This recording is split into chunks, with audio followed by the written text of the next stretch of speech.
Welcome, everyone. You are listening to The Last Dinosaur, and I'm your host, Chris Aversano. This is the podcast where we explore the evolving maritime landscape and speak with the innovators leading the charge. Today's guest is Léon Gommans, CEO and co-founder of Teqplay, founded in 2015 in Rotterdam by Léon and Richard van Klaveren.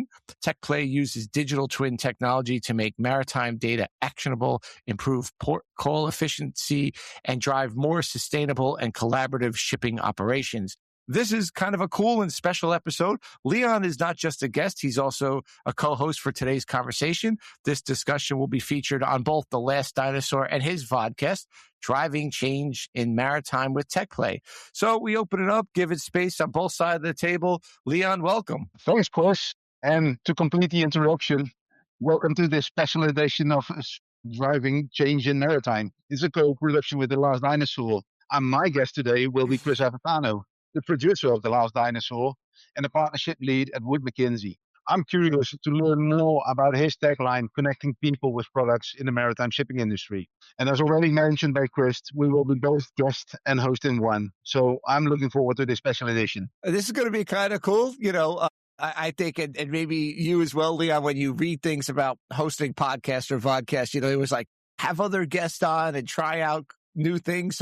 So here we are. I think a great place to start with you is a little bit through your background and kind of, what was the impetus behind Teqplay to say, hey, we're going to make things change? I always like this question on how did you get where you are, because it's also a very way back in memory lane. But I think if you look at my career, there are three words which are really have been driving me, which is innovation, it's technology, and it's collaboration. Those three words, that is what I'm very passionate about. Looking back, that is what I have been doing in the industry, what I have been doing in my whole career. And back in 2013, 14, I had the opportunity to switch scenery, and I thought, I've never done anything in maritime and living in Rotterdam. Is there not something that I can do? That I stay close to home, yet be connected to this whole big world and have the opportunity to? So I immersed into the industry and on board with the pilots, the tugs, the authorities and vessel terminals, join the agents on all kinds of visits, just to figure out how is this industry working, right? From the outside, you don't see it, but once you get into it, you really get a feel. And then for me, that was really the trigger. Okay, I feel like I can add and bring something to the table over here with my background in technology and collaboration. Because if you look at the port, it's all about collaboration. Up to 28 stakeholders is huge. What is happening in one port call? What needs to be orchestrated? So for me, that was kind of the sweet spot. Yeah, that triggered me in stepping into the maritime space and actually to start Teqplay in that sense. That's really interesting. I think what you brought up there, I don't think I've ever heard before, but it sounds like you've done a deep dive, is having 28 stakeholders or people involved in every port call, because I think that just goes to show the scope and scale of what happens when a ship comes into port, because people, whether living in Rotterdam or Singapore, or if you're driving down the I-95 corridor across the highway from Newark Airport, is the seaport there. And it looks like a little bit like orchestrated chaos, but it is orchestrated chaos with 28 different folks. One of the things that you talk about is digital twinning. I love to hear kind of your take on that and why you think maybe that's a little bit better than some of the ideas around reporting. Yeah. Maybe the digital twin, I think that's a technology part which is playing up in me, right? That is bringing together a lot of data. I think on the journey that I made, there was one other thing that triggered me next to the scale and the magnitude of ports and ships sailing in. It was also, there is a lot of data available. I ran into AAS. I've also been very active in the open data movement, ensure that as much data gets shared as possible. And I thought, come on, this is real-time data of all vessels worldwide that you are able to collect. You must be able to get such a deep insights out of that. For me, that was actually the start of the journey. There is technology, of course, but there is also data that you can play with it, and the data you can make use for the people in the port. So for me, that was actually connecting the dots to bring that together. And that is what has become the digital twin. So now we're ingesting many different feeds of data. So what we to pick up is like the AES, but of course also how does a port look like? because it's nice to have it done on the map, but you need to understand what is happening in this port. Is this vessel at berth? Is the pilot going on board? Is there a tug alongside? Bunker operations going on? It's not about where is the vessel. It are these type of questions. Where is the vessel in the process? Who is involved? That are the things that people want to know. So that is where the digital twin kind of analogy started. Bringing in the data of the port, bringing in sea and weather information, bringing in all notices that are being given by port authorities, terminal planning, port planning, all that data. If you bring that together, you get a really decent picture of current state of the port, and what are all the actors at that point in doing. You are able to make predictions on what is going to happen in the future. Vessel will arrive, the famous ETA, vessel will leave berth, ETD, and these are all the data elements. These are all the questions actually a lot of the people working within this 28 stakeholders working in port are asking continuously. When do I need to do something? When is it happening? And when can I get bunkers? When can I get stores? When's the ship going to shift? When do I need line handlers? Yeah, I mean, it just doesn't happen by accident. Kind of one kind of quick question, and then a little bit about how you start vodcast. When you kind of got into the industry over a decade ago and kind of pivoted towards this, is there anything that jumped out and surprised you that was kind of interesting that, you said, wow, I didn't expect that? Or maybe it wasn't a surprise. Maybe it was a challenge, because tongue in cheek, this is the Last Dinosaur. Everybody talks about automation. I was the last 2 weeks of kind of things that I've done, a lot of talk about automation, but a lot of pushback on that automation, especially when it comes to, hey, you're replacing humans. How do you do this kind of in an effective, not only effective, efficient way, but a way without just making thousands of people out of work? But that's not what we're talking about. But is there something of a surprise that came up when you started talking to ports and other folks who probably have this in the back of their mind? Yeah, I think one of the things that stood out was there is a lot of information exchange, right? I was talking about the operational process, where is the vessel, etc., but also about the cargo that is on board, or the crew that is on board, all these kind of things. And what I noticed was this is just plain paperwork. It's the pen and the paper. It's the planning. It's all these processes that you need to have or need to know. It was manual. There was so little digitization. Looking at the environment, you might guess why it is. It's a rough environment. A lot of things are happening. Things get a breakdown, and the pencil and paper always work. But then again, if you look at the amount of investment, that was the part that jumped out to me. It's this is so much money. If you are waiting for 1 hour, come on, this is losing big bucks. This is really this is really about something. So that disconnect really, that was what triggered me. Okay, this is value. It is clear that you can improve over here. Yeah. But yeah. Yeah, you have up to 3 hours or with tankers for waiting documents at the berth after, load or discharge. 3 hours, Now you're looking at demurrages being as high as they are. I don't know what they are today, but the big news recently was, tankers hitting over $100,000 a day on VLs. So demurrage doesn't trade in that, but let's say it's even $80,000 or $60,000. You're waiting, 3 hours. That's a lot. Yeah, it's not a ton of money, but it's like the owner's not making money. The charterer isn't really doing anything with the ship. And I'm sure that this repeats itself, whether it's tankers, whether it's, Rotterdam, obviously with the container and other markets as well, all the markets. So to me, I think that's, it should be, you're done. We could get you the paperwork. And by the way, it's verified as you're taking the pilot. There's no reason to hang out in Beaumont, Texas, which is where I did a lot of my training. There's no reason to do that. The sentence that stood out to me when I started off was there was this kind of saying in the port of Rotterdam that ships were dropping out of the air, which to me is come on. But what was meant there would be a ship would be arriving at the terminal and no one was kind of expecting it.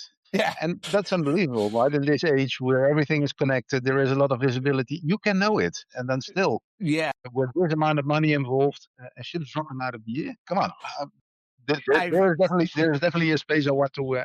Yeah, I definitely have heard that with another port. I don't want to say who, but I was having a recent conversation from another European port, and this was an issue that they struggled with. And it sounds like for now At this point, they have it squared away. But for a while, it was, we would get a ship at arrival and we didn't have it on a schedule. It sounded like there was a paper or maybe a manually inputted schedule. We didn't have it on the schedule. We didn't have it on the dock.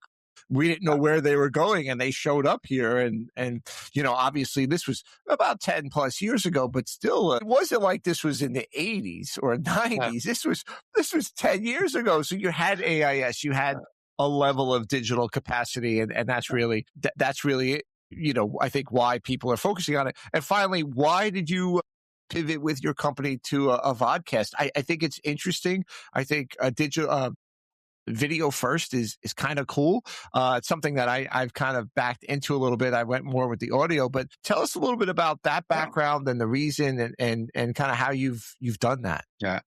I wouldn't call it a pivot. I think for me, it's kind of the importance of sharing what is really happening in a port call. I think there is so limited awareness with a lot of people on the complexity of what is happening. And the podcast is a perfect medium for that. So also, if you look at the audience, the pilots have been there, the techs have been there, towage companies, the Port Authority have been there, terminals. Everyone has been saying their part of the story and sharing their part of the story. And I think that is what is actually needed if you want to improve or bring a next level of collaboration or efficiency into ports, is that we also do have an understanding of actually what is happening. And actually one of our customers, Shell, they actually said, I asked them, why did you select us to build a solution for bunkering?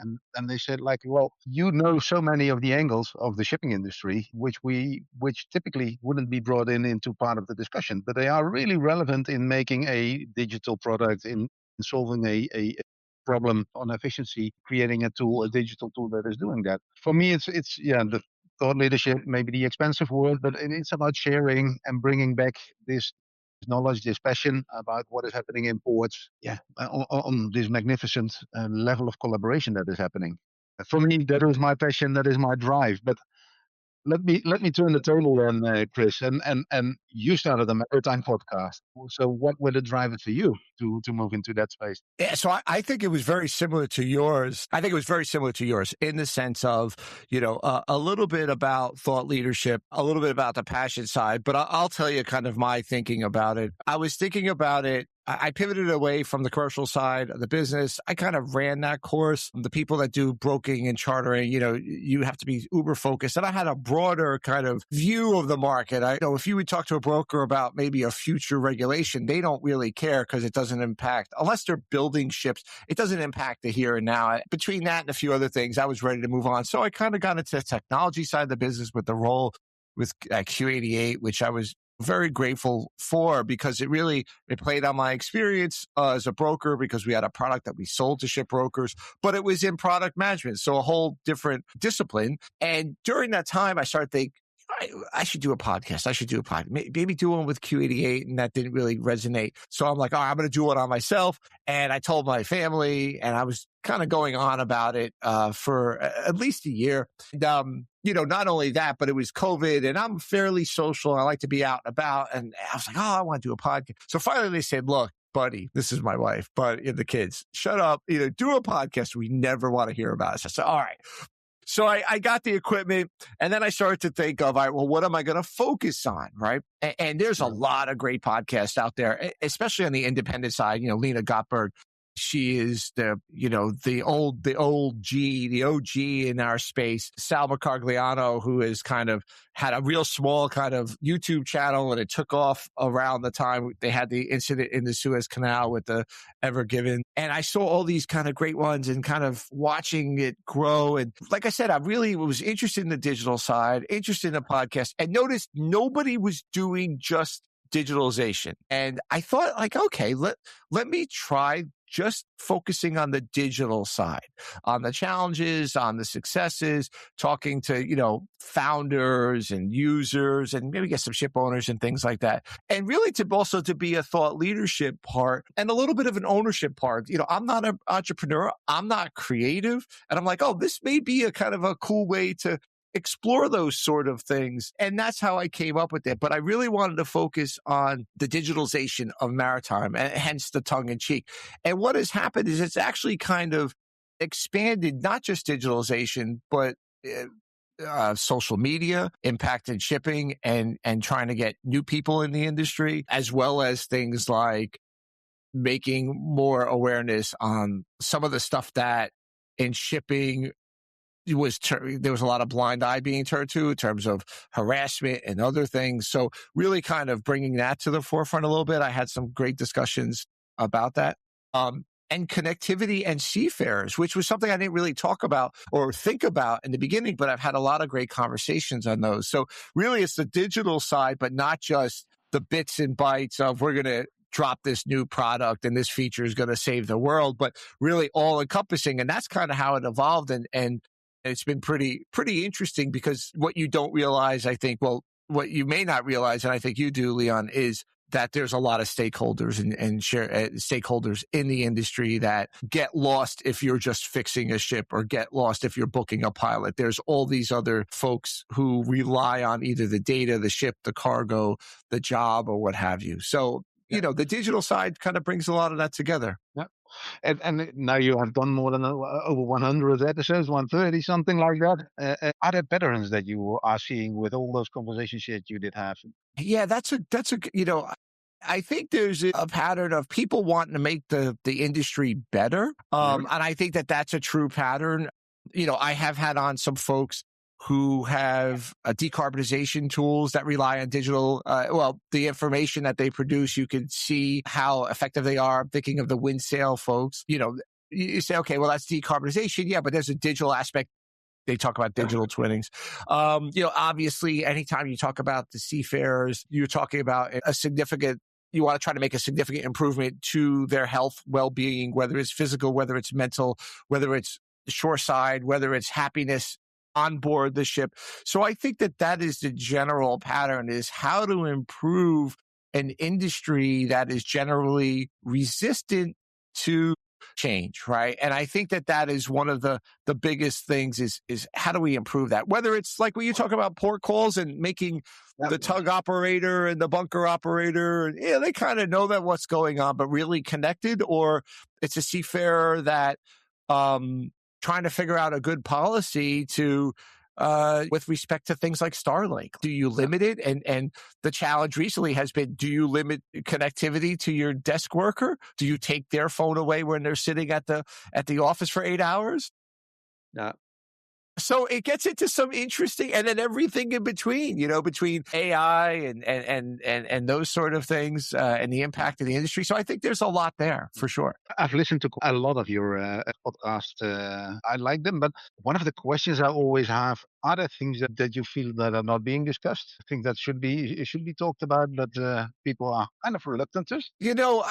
That's a good question. I'm not sure if people aren't discussing things. I think that they do. I think that some of it around AI, I think it's still a big black box, and I think people feel confident about AI, but how much do they really know? I mean, I'm myself included, I use it for a real narrow band of things. So I think that a little bit of how much do we know, how much do we think we know about AI is one, and two is in some areas we don't discuss, will there be consolidation? And I'll call it right now is if you look at the hard wind sails, right? And again, this is more decarbonization, digitalization, but if you look at the hard wind sails, there's several manufacturers. There's a finite number of ships, and there's a finite number of ships that'll put them on there. At some point, the discussion will be and nobody's really talking about it, is when will there be consolidation? And I think that goes through some digital tools. There's going to be some consolidation, and we're seeing that already. But I don't think a lot of folks, with the exception of, I do a year-end wash-up with Evan, with the exception of that,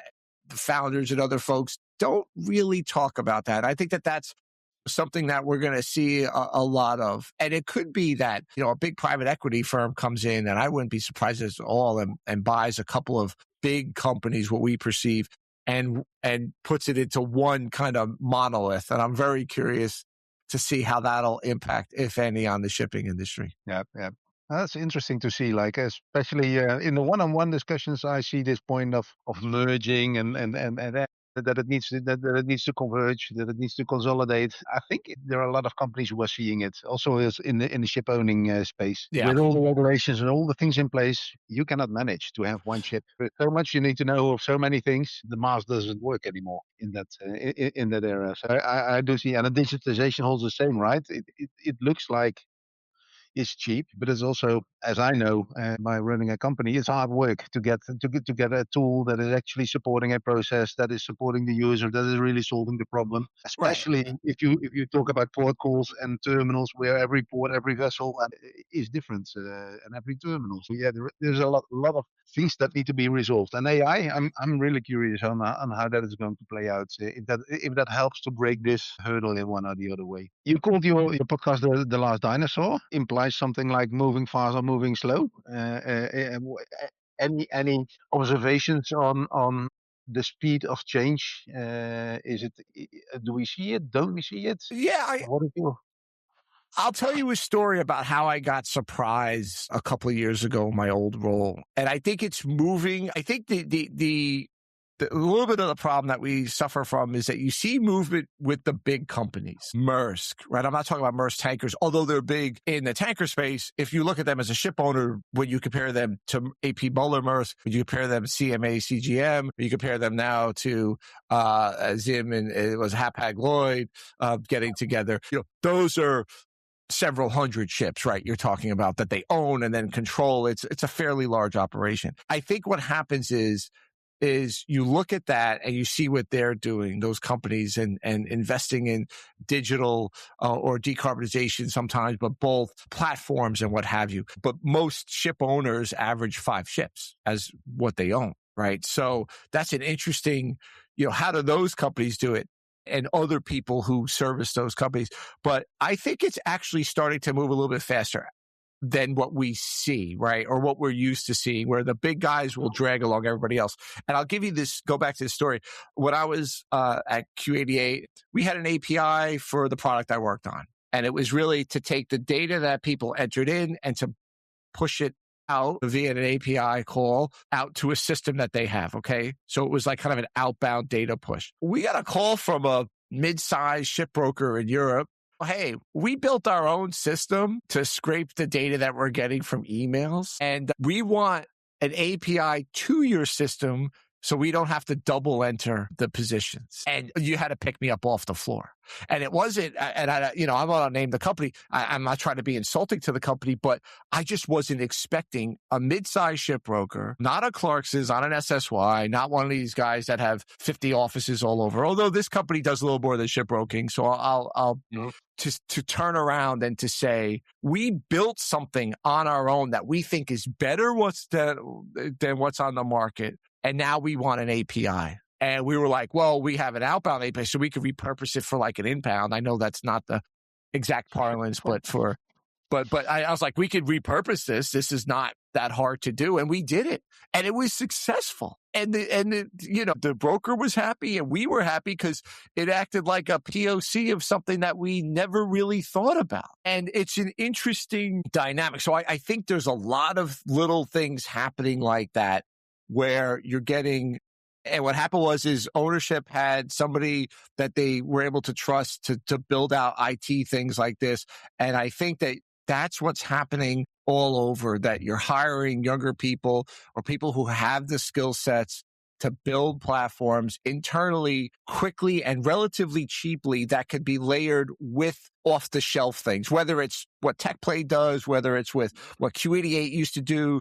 And I think that to me is a real signal on the speed. But then that's to me like the heritage companies that are in the space. Like I said, the aforementioned Vessons or even Signal, that's pretty advanced. And of course, from the technology point of view, it adds to stickiness. So I think it's moving in slow ways. It's moving a little quicker than what people are used to. I mean, it's not like this hyper thing, but it is definitely moving. And then what happens is companies start to figure out that other companies are doing, and it becomes FOMO, right? And then the other piece is companies are realizing, especially ones that have been, you always want to squeeze, which are brokers and agents, no matter the commodity. They're realizing they got a lot of data, And it goes back in some cases to the beginning of their companies, which means you can do a lot with it.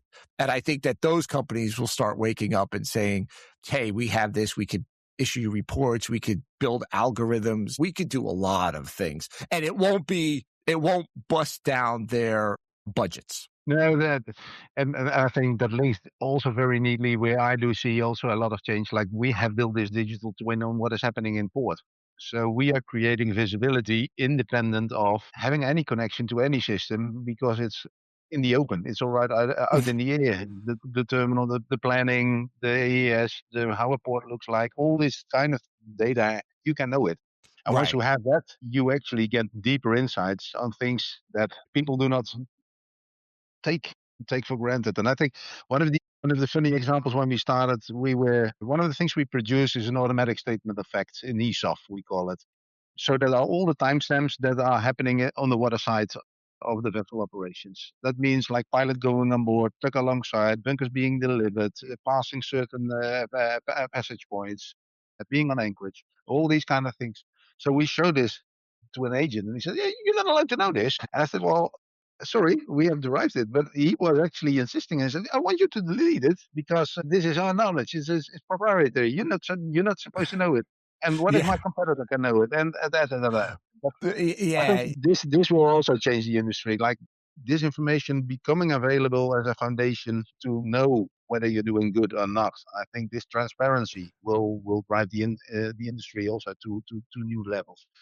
Is that one of the things that you see as a big hurdle? Is that kind of resistance to transparency? Because you do deal with a lot of different stakeholders. In my roles, typically I deal with one or two of the stakeholders, but you have a broader view. Do you see a lot of that resistance? Instead of our generation, which we had to learn technology, right? We started off with rotary phones and telexes and now have a smartphone in our pocket. And I think our generation is generally open to that, but we now have the younger guys who were born on this and will be born into a more open kind of technology-wise. How is that experience there? Because like you said, the agent going, wait a minute, this is my data. Well, is it like, no, we're just putting it together in a Yes, there is reluctance to share data, and there will always be, especially on cargo and trade positions, these kind of things. There will be a reluctance to share because you're making money because you know something someone else doesn't know. So sharing is tricky, right? However, on operational processes, I think people are starting to realize more and more. Like, it might be inconvenient at this point in time, but effectively it is helping me. It is creating a process that becomes more predictable, which we can run more efficiently. So in the end, I can make more money. So the answer is a bit of both. There will always be reluctance, also because people can derive, but also people started to realize you can try to hide a lot, but like the AI, if the data is available and the internet has been scraped, ask a question about Chris Avasano, who he is, and you will get a lot of knowledge which would have taken ages. Yeah. So hiding has become so extremely difficult in this space.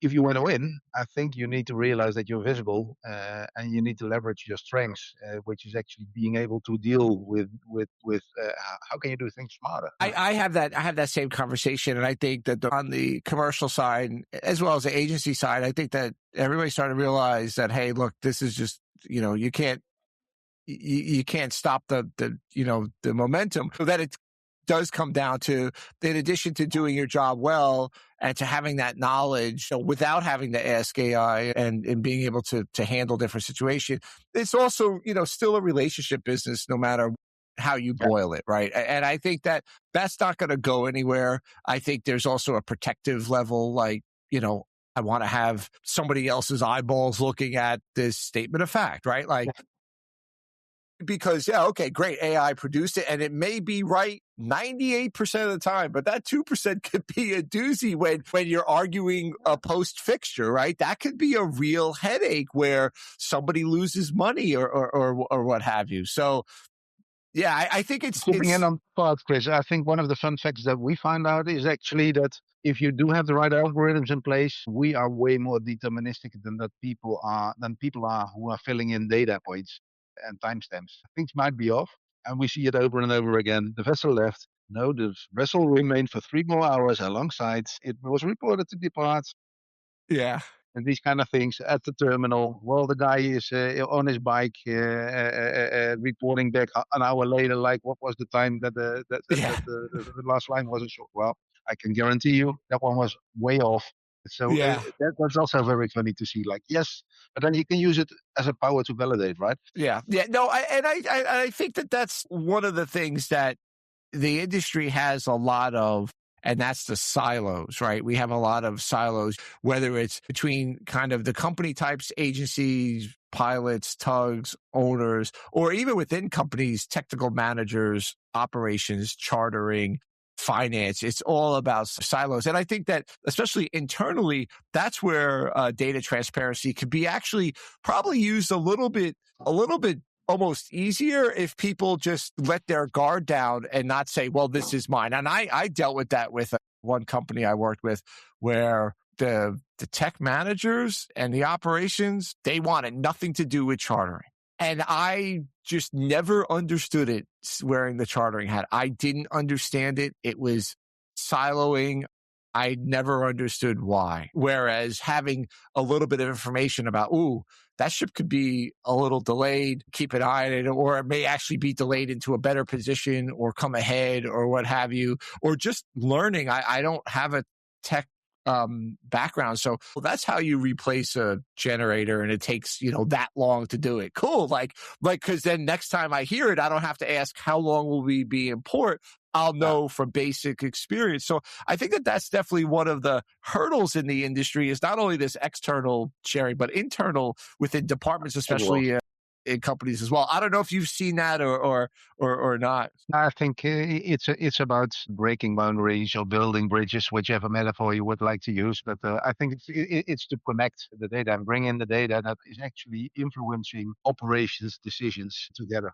And people can be a bit stubborn and be on an island and think this is the world. But yeah, eventually, if it becomes that visible and that transparent, I think people are also smart enough to actually see, like, well, I cannot unsee this, right? Yeah. Yeah. You want to Yeah. see it, Yeah. you Yeah. cannot unsee it, and then there will always be someone in the company say like, okay, let's get this done.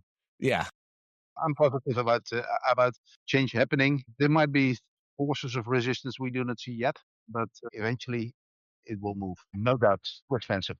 And speaking of movement, looking at kind of as we enter where we are in our career, you hear a lot about a shortage of seafarers, but I also think there's going to be a shortage of people ashore to do all these different things because it's not like when I came ashore where you sailed, you could do operations, you could do chartering, maybe you do marine insurance. And it was kind of like a few boxes that you checked and you picked one and you did that box, right? So now we have so many different things. Again, whether it's digitalization, decarbonization, whether it's workflow, anything like this. How are we as an industry going to attract and retain more talent to get them excited about maritime? And I think I'm a little envious. You're there in Rotterdam and you took the pivot just because it was surrounds you so much. In the United States, and many other countries, it's a relatively abstract concept, even with the emphasis. And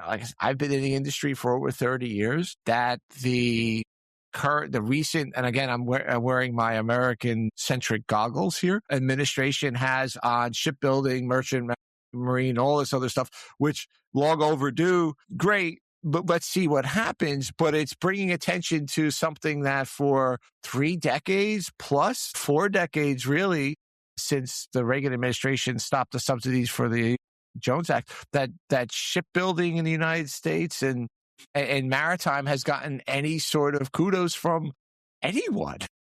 Mm-hmm. So it's I look at it from that lens, but what do you think it's going to take a lot more than a couple of press releases in the US to get to attract and retain talent? What do you think there from your end, from your view? Yeah, it is really important. And I have to say, one of the points, the Port Authority, the Rotterdam Port Authority, Port of Rotterdam, did see that very good. So they have spent a lot of time in developing talent, attracting talent for the industry, both on the research level with a lot of professors at the university looking at trades, attracting smart people at University of Applied Science as well. So there has been really a good program set up to attract talent. It was a realization within the community. We need to have the people. We are competing with Amsterdam on financials. There's a lack of skilled people in that sense. And I do see that as a payoff. Also in the change, there are different people working in the industry. Also people who do not have I once was the captain seafarer and I got ashore and now I'm doing it. But people with background knowledge on economics, how things are going, digitization, all these kind of things. So I think that is essential. And that is also about how much does it take? It are all small steps, right? And that is where I see like also doing a vodcast, or I've been previously organizing 5 years a hackathon, attracting a lot of tech people to say like these are the challenges we have in ports. Help to think along. Actually, a couple of companies spun off of it in that sense. So and yeah, it was an event with 100 coders, and a couple of companies got out of it. They got into the global play, which is great. Teqplay actually more or less also was originated from that. So for me, it's also about taking the small steps. And if you feel passionate, if you can convince one person that this is great, yeah, let's do it. That's one who joined, and Yeah. that is one who's converted. So that for me is like it is hard. Once you got to think big on the one hand, but if you Well, you want have to to change, think. you need to make the small steps.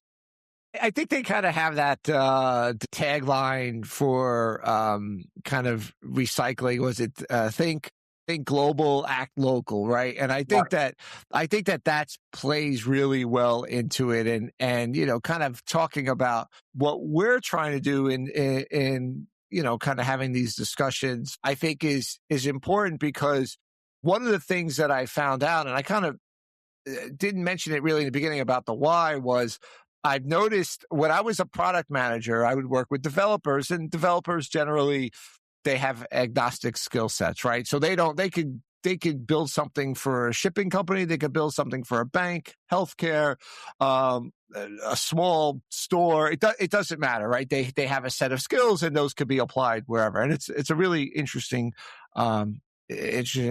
concept. But what was happening is I found that I would talk to my developers and I say, okay, well, we need to think about STS. What's STS? And I was like, well, ship to ship. They're like, what are you talking about? Like, I don't. So I would share a YouTube video. I'd find an appropriate YouTube video that would show the conceptually what I was talking about. And they didn't have any ideas. So what I'm finding is my podcast, a lot of people who are new to the industry, will listen to the podcast, not so much to learn about digitalization, but to get a feel for what the topics are talking about. And I have a funny story about this. When I was at Assan, there was an interesting job that would have been a little bit of a promotion that I kind of raised my hand for. They said, hey, not what we're looking for. I said, okay. They ended up hiring somebody. That person, in part, I mean, this person was very skilled. But in part, learned about Vesson because I had one or two people from Vesson on my podcast, as well as the industry from my podcast. Yeah, and I was like, there's a saying that I don't want to repeat on this, but it's something or go blind. And if you're an American, I think you know what that is. I didn't know whether to cry or go home. I think maybe that's a little better. So I just thought it was laugh or cry. I didn't really know. But the point of that is I've had several people come up to me at industry events and say, hey, you're the dinosaur guy. I'm like, yeah, well, okay. Yes. And they're like, I listen to your podcast and it really helps what I do because I'm in marketing and I've never had this experience in shipping before. And it kind of gave me a comfort that I could handle this and be a little bit of knowledge that I'm not completely lost. And I think that, like you said, it's one new listener at a time, right? Well, fully with you on that one. Great. Yeah, absolutely. And I know, like we talked about this before, we could go on for hours and hours, but I'm gonna ask one question here. If you could change somebody's mindset with this, well, what do you think you would change here? It's so funny. I think I come to the word trust. On one end, we were talking about the industry being relationship and trust driven. I think that it is on the personal level.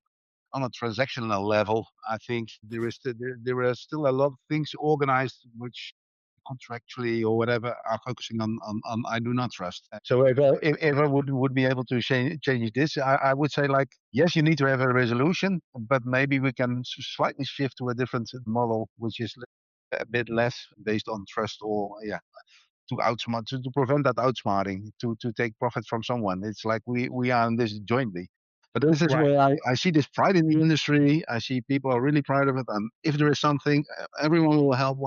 Yet on that other level, I would like to shift that level a bit to more the business as usual, because there is also a huge opportunity that will benefit people, the planet. And I also think the joy in work. Absolutely. Yeah. I from my point of view, I think that AI and technology is not going to come for your job. I do think the mindset is of a broker, charterer, even tugs and pilots, and those jobs will still be there, but it'll look different. The job that I did as a shipbroker when I started in the early 2020s, and if my kids went to it, which I don't think they will, they start, let's say, in 5 years from now, 2030, it's going to be two completely different jobs. There's going to be fundamentally the same, but there's going to be some things that I think that are going to change. And I think as it progresses, it could speed up a little bit. But I think it's a little bit, I don't want to sound this extreme, but I think it's going to be adapt and not die, but adapt or become less relevant quicker. I think that's the biggest, that to me is the biggest thing. And again, it's not to replace your job. Yes, there may be some job losses, but like the bubble that you may squeeze some job losses here, but something else may pop out. There may be a whole new set of skills that are going to be required. And I go back to the relationship side. I think those are never going to go away. Because that, unlike an Uber that just drops you off after going to the train station or something, these are people you do repeat business with, Ships come back to Rotterdam, brokers and charterers and owners work together often, right? So I think that's it. So this has been really interesting. I'd love to ask you what you're reading. I mean, obviously that's how I conclude. I just finished Annihilation from Michael Houellebecq, which is a French writer. It's kind of the dark side. I really like that one. His stories. I always, when his book comes out, I need to have it. It was translated recently, and the one I'm reading, and that is every day a bit, is The World for Sale, to get a better understanding of what is happening in this world, why are things happening the way they are happening, because there is often a very logical reason behind a lot of things. And if you read these books like The King of Oil, but the World for Sale as well, it's impressive to see what is happening. And I would love to read that book being written in 10 years from now to understand what is happening right now. Yeah, maybe we could take all of our podcasts and have AI write us a book, which people have suggested. I don't know if I'm going to do that, but for me, I'm not reading much in the way of books right now. There was a sale recently on Harvard Business Review, and I've always, when I was in university for an MBA, and you in the library, I used to like to pick it up and just sit for a couple of minutes and read. There was a sale recently, plus you can get it digital for a relatively good deal. So I'm getting that, and I'm trying to read a couple of articles a night. Again, everything from dealing with, customers to strategy to other things. I think it's good to just flex your brain outside of shipping. And even if it's just one thing, talk about like the small step. Well, that's kind of interesting. I could use that in my real life, in my job that pays for my bills. That's kind of cool, right?